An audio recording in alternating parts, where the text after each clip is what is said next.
make the strings.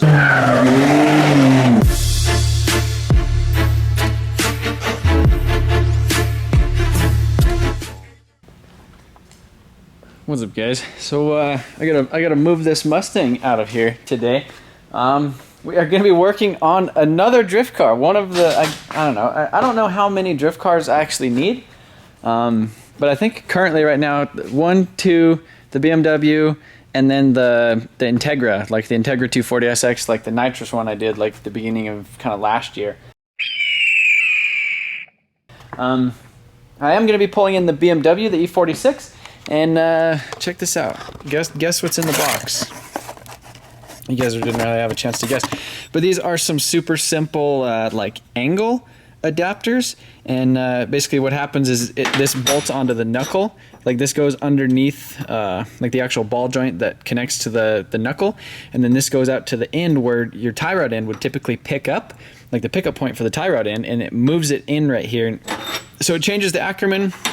I think it gets pretty close to a 0 Ackerman on there, and yeah, so these things were actually really cheap. They're like 46 or 50 bucks on eBay, and they come from China with free shipping. So 50 bucks for an angle kit for the E46, which this isn't like a full angle kit, but this should be some simple things. And then if you guys remember the video of me actually testing it out at IMI for the first time, the rear, I guess these things are kind of called like lollipops or front lower control arm bushings. They are pretty shot in it, so I got a set of these. The other thing I did want to do in this video was install a catch can, but I had it sitting in the office, and I used to mess with it all the time when I was like doing live streams and stuff, and like sit there and twist it and like open it and close it like 1,000 times, and I don't know where it went. So it's lost in the office. I actually cleaned up the office trying to do it, but I guess I should probably move this dang Mustang. It's pretty interesting, like getting in a drift car that has a push button start. Thank you for listening to. And a backup camera. That's one of my favorite things about it. So I know this thing isn't like a drift car yet, but when kind of one of my goals maybe is when I go to actually get it, turn it into like an official drift car, I want to keep the backup camera. Not necessarily like this whole like radio setup, but I would like to have a backup camera on the drift car. Just because like when you're in the pits at drift events, it's kind of a pain in the butt, you know, because you could actually see if like you're getting ready to like run over somebody's kid or their dog or something like that. So I'm gonna move this thing out and we'll go see if the BMW will start, because it's pretty cold outside. Yeah, I'm super pumped about this this Mustang build. I hope you guys are as well.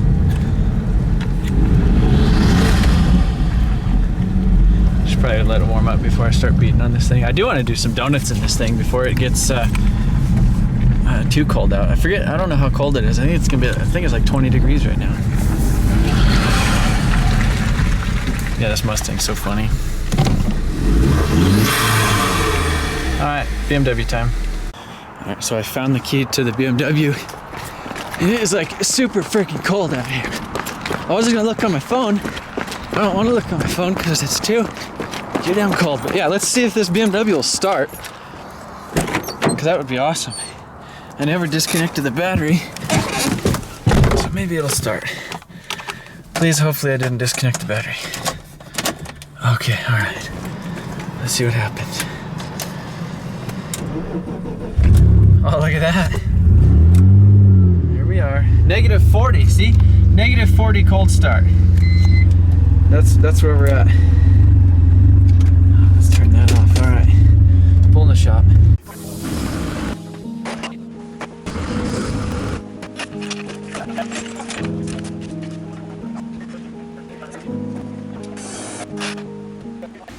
All right, so we got it sitting at full lock. So we basically just put this piece of tape on the ground to kind of measure and see where we're at. Honestly, like, it doesn't have bad angle for just being stock. Yeah, so we'll see the lead and the trailing. You really just need to like get to 3-wheel and it'd be fine. Get it to 3-wheel, yeah, because then the other wheel doesn't matter. Yeah. I just seen a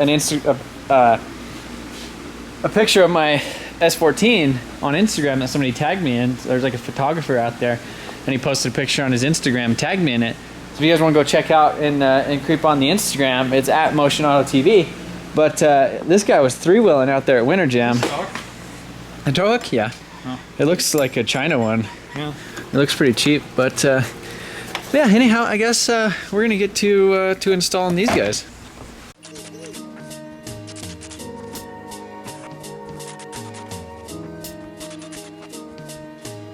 All right, so we're up underneath the car, and so you can see the steering knuckle right here.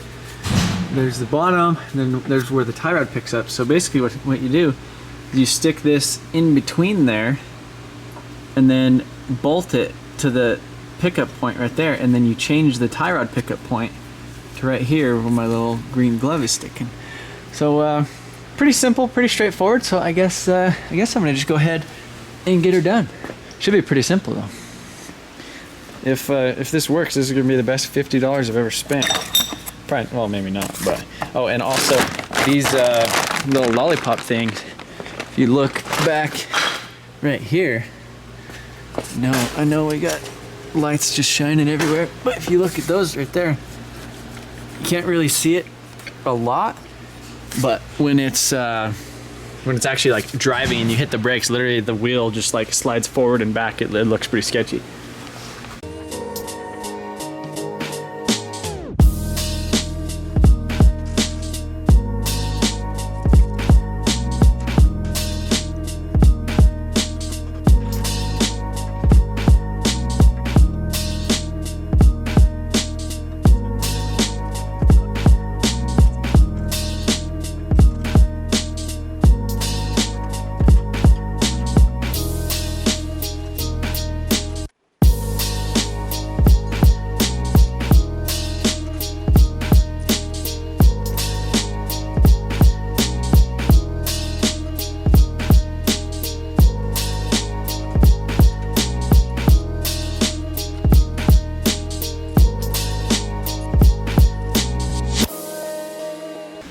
Honestly, I'm gonna say that was probably one of the most simple angle installs I've ever done. So initially I had it on backwards, and I thought it was supposed to go upside down, and then David came over and he's like, need that engineering point of view. Yeah, Dave the engineer.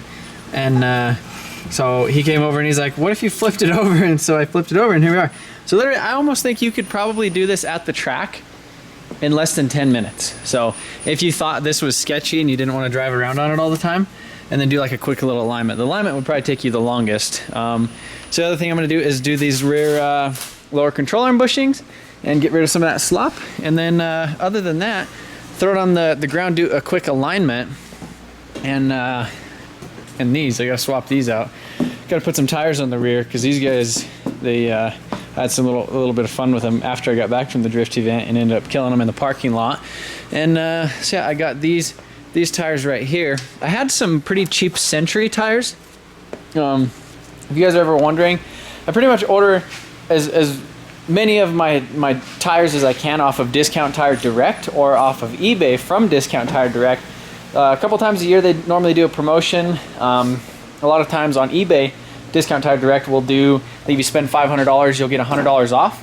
And so I'll normally get like 4 or 5 of the Nan Kings at once. I'll add 5 of them to the cart, and then in singles, and then get like the $100 off. So then they're pretty cheap. Ends up normally they're about $50 a piece. Currently for, I think it was Thanksgiving or Black Friday, what happened with these are Nitto Neo Gens, and so I think they're originally like $65 or $75 a tire. And then so if you do, I think a thing of 4, you get like a $75 rebate, and then like an additional like $60 rebate if you pay with their their one card, like their Century, basically like a credit card that Discount Tire offers. And so basically just put it all on there, and then then you have 6 months of 0% interest as long as you pay it off before then. But yeah, I think those Nittos were like $26 a piece, and then my 275 Nan Kings normally end up being like $58 or $59 a piece after that. But that's why I normally try to buy like 10 or 12 tires at a time for the drift car, and the other ones are in my trailer. But yeah, that's definitely the way to go. So yeah, so I'm gonna go ahead and throw this thing on the ground. But I pulled the it just like this, and it already seems like a lot more angle. So that's pretty cool. But now for the lower control arm bushing.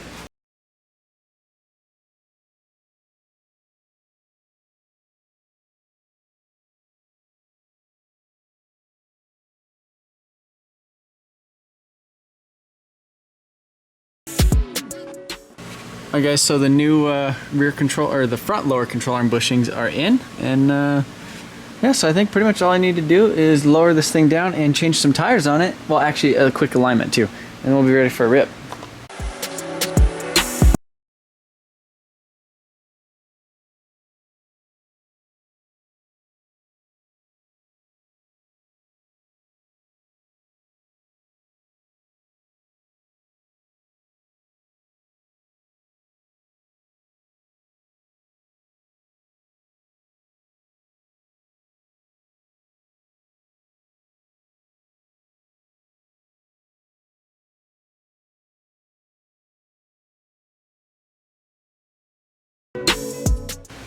Alright, so we have a problem. So if you see how this tire is all the way like towed out, and you come over here and this one's towed out big time too.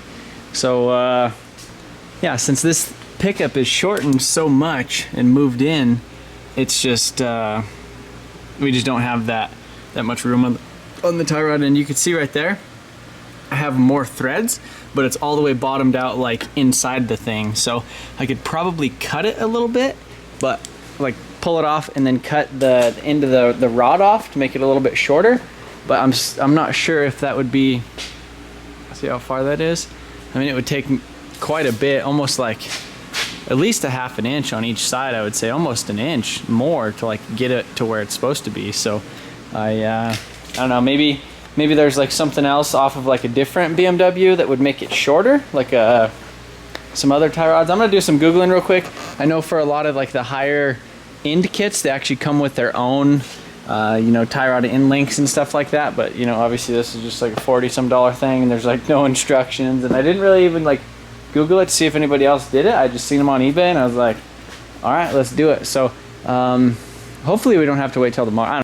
All right, so I think I figured out a solution to the whole issue. So you see right here, we have all of this extra length in there, and it basically just ends right here. So when it's in there, it just like bottoms out like right there, which you can see that's still pretty towed out. So I think what I could do is I could get away with it. So right there is pretty close to straight. So what I'm gonna do is I'm gonna cut off probably like a half an inch of these threads, and then I'm gonna cut off probably like the tip, like a 1/4 inch of that.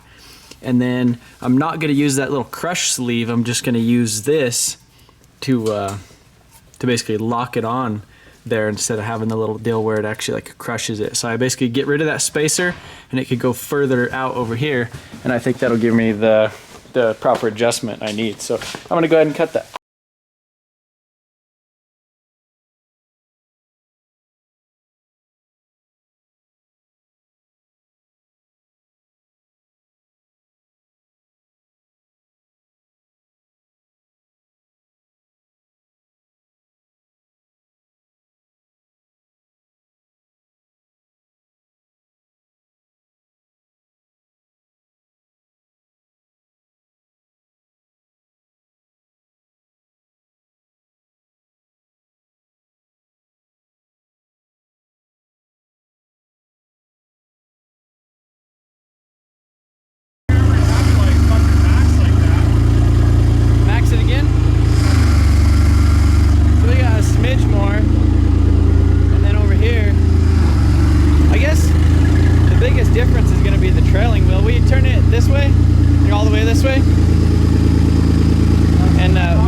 Doing is hitting the control arms. What?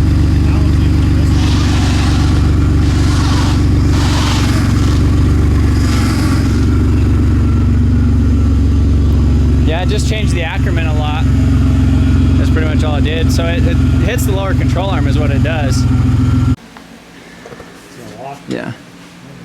All right, so what it does. All right, will you push it all the way to full lock? So it's other way. Oh, I guess it don't matter. Come this way again? I guess it's not bottoming out. I thought it was going to bottom out. Well, you're on. Oh, it's bottoming out the rack. Go all the way to the other way? Yeah, it bottoms out the rack. Huh. Yeah. Huh. Well, you better get some extended little thingies. Some little spacers or whatever to go in between. Yeah, so you can get that extra little bit of. Yeah, I bet that's all it probably needs. But the Ackerman is a lot better, and my little modification I did. So this one's basically all the way butted up against it, and you can see I left a little bit of that taper on there. And then if we go over to this side, I completely cut the taper off, and it's pretty much butted up against there, and we're right at like 0 toe. So yeah, I guess if I do end up getting like some steering rack spacers, which obviously it looks like I'm gonna have to, because you can see right there it's completely squished and bottomed out the steering rack, and then the same thing over here. And when I had it just basically in the air without the tie rod end hooked up, it was just bottoming out the or it was just rubbing the lower control arm right here, so you can see that right there. That's what it should be doing if we were actually making a lot of angle. So I guess I don't know, pull it out in the parking lot and we'll see what it does. It definitely should turn a lot quicker as far as like turning in to drift, and the Ackerman will feel a lot better, so it'll actually drift a little bit faster. But I guess we'll lower it down and take it outside and see what she does. Alright, so we're putting on the old handy dandy head cam. We're gonna pull this guy outside and see how she rips.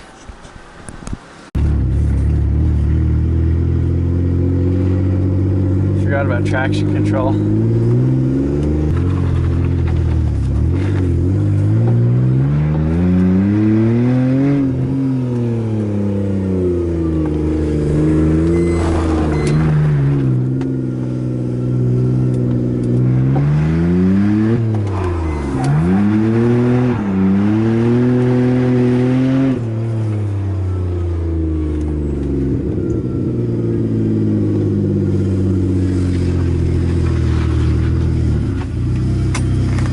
Tell difference.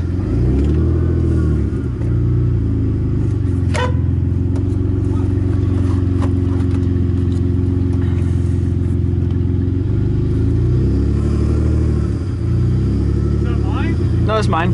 Oh, I was like, oh fuck. Oh, hey, will you film from out here? Yeah.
smoke or if it's oil smoking. That's probably definitely oil smoke. Well, it does that when it first starts. Oh. Clears up. I wanted to get it at like full lock to fill it, but it's kind of hard. Yeah, in here, especially with that hole.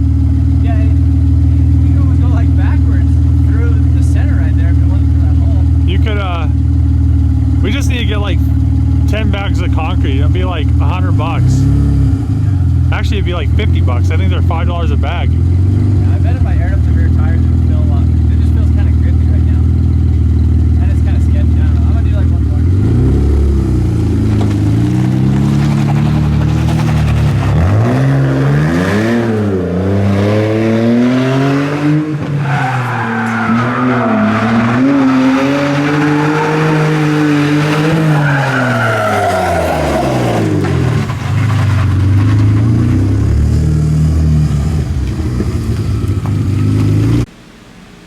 Alright guys, so I guess that that kind of concludes This Mustang video.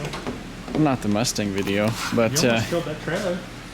yeah, no, that was kind of sketchy. But yeah, it kind of feels weird at full lock.